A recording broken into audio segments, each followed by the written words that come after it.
आज मैं आपको सुनाऊंगा परिवार और माँ, तीन भाई एक बहन की कहानी। एक गांव में एक सुखी परिवार रहता था। उस परिवार में तीन भाई और एक बहन थी।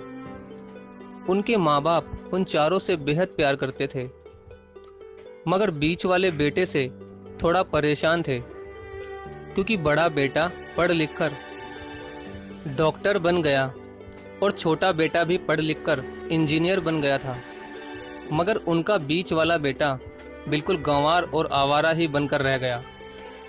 अब उनके दो बेटे डॉक्टर और इंजीनियर ने शादी भी कर ली थी और कुछ महीनों के बाद ही उनकी बेटी की भी एक अच्छे घराने में शादी हो गई थी।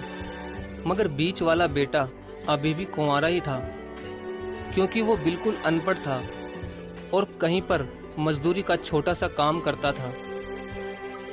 इसलिए उसे शादी के लिए कोई भी लड़की नहीं मिल रही थी और उसके माँ बाप उससे बहुत परेशान हो चुके थे। अब जब भी उसकी बहन अपने मायके आती तो पहले वो अपने डॉक्टर और इंजीनियर भाइयों से मिलती थी, मगर बीच वाले भाई से वो बहुत कम मिलती थी, क्योंकि वो उसे ज़्यादा पैसे नहीं दे पाता था। लेकिन फिर भी वो अपनी बहन से बहुत प्यार करता था। अब उनके पिताजी की बीच वाले बेटे की शादी किए बिना ही मृत्यु हो गई।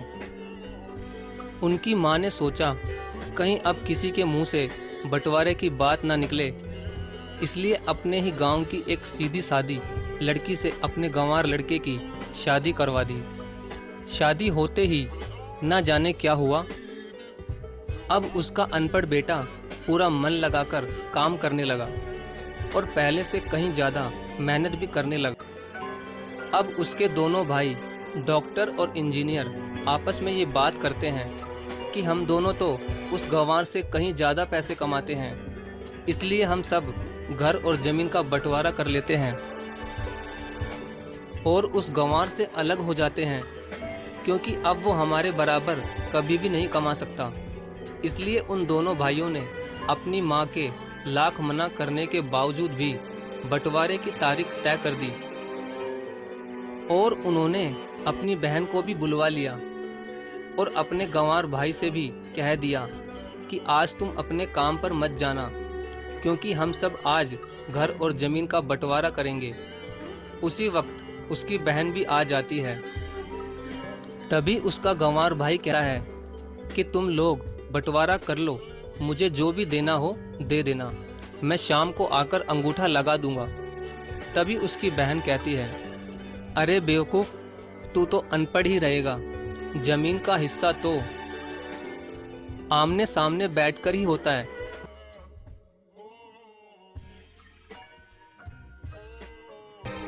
तब उसकी माँ भी उसे कहती है कि बेटा आज तू काम पर मत जा, बंटवारा तेरे सामने ही होगा तो ही अच्छा है।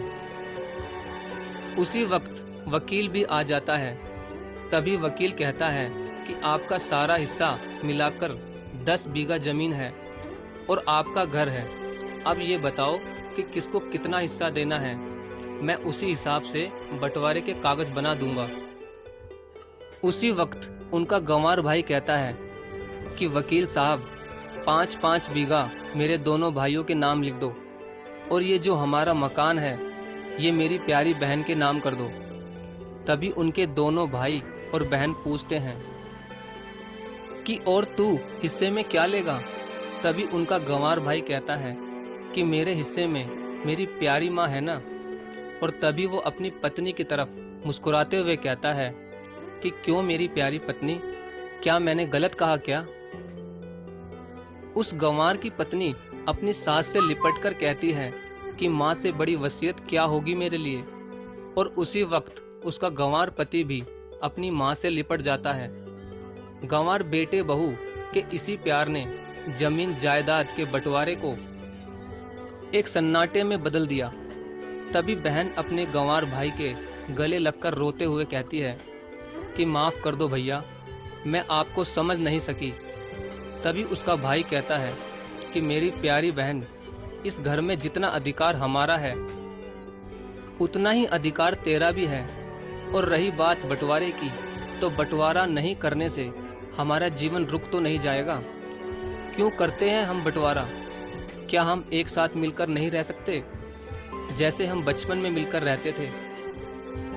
एक साथ मिलकर रहने को ही तो कहते हैं एक अच्छा परिवार, और उस अच्छे परिवार को संभालती है एक माँ। तभी उसके दोनों भाई भी बहुत शर्मिंदा होते हैं और वो बंटवारे के सभी कागज फाड़कर फेंक देते हैं।